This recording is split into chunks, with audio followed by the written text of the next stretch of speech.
학우 여러분 안녕하십니까? SUBS 뉴스입니다. 지난 23일 우리 학교 자연과학 캠퍼스 총학생회 시너지가 저작권법 위반 논란과 관련한 사과문을 발표했습니다.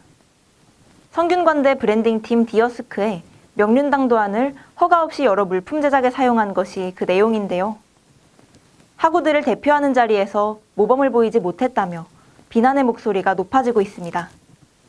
자세한 내용 윤영준 기자가 취재했습니다.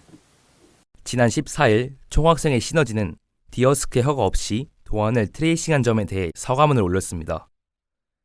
자연과학 캠퍼스 총학생회장 심재용 씨의 말에 따르면 이번에 문제가 된 명륜당 도안의 경우 지난 12월 스쿠 다이어리를 제작하는 과정에서 트레이싱을 하게 되었으며 당시엔 트레이싱이 문제가 되는 행위인 줄 몰랐다고 합니다.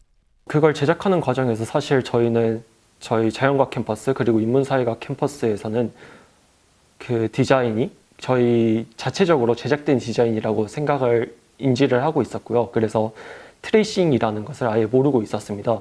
특히 명륜당 도안이 디어스크의 도안이 아닌 오픈소스 도안이라고 착각했다고 하는데요. 집행부의 이야기를 들어보았을 때 저작권에 대한 인식이 그 도안이 단순히 디어스크의 도안이 아니라 오픈소스 도안이라고 생각을 해서 그것을 그대로 베껴서 트레이싱을 진행하였고 지금 현재는 트레이싱했다는 것을 인지하고 있으며 그에 대한 잘못을 굉장히 많이 반성을 하고 있습니다.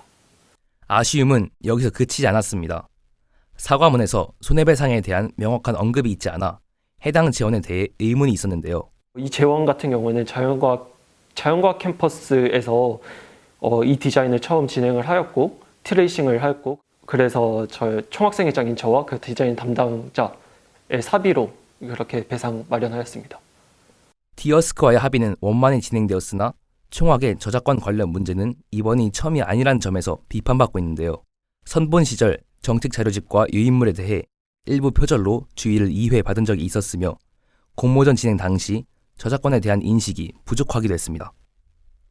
실제로 한국저작권위원회에 따르면 공모전 응모작의 저작권은 창작자에게 있으며 입상작이라도 상호 합의하에 양도가 가능하다고 합니다. 총학은 이번 사건 이후 진정성 있는 사과를 했지만 비슷한 사건이 3번이나 발생했다는 점에서 학우들의 신뢰를 잃고 있는데요. 앞으로 진행될 사업에선 저작권 문제에 더욱 신경 쓰며 학우들이 믿을 수 있는 총학이 되길 바라겠습니다. SUBS 뉴스 윤영준이었습니다.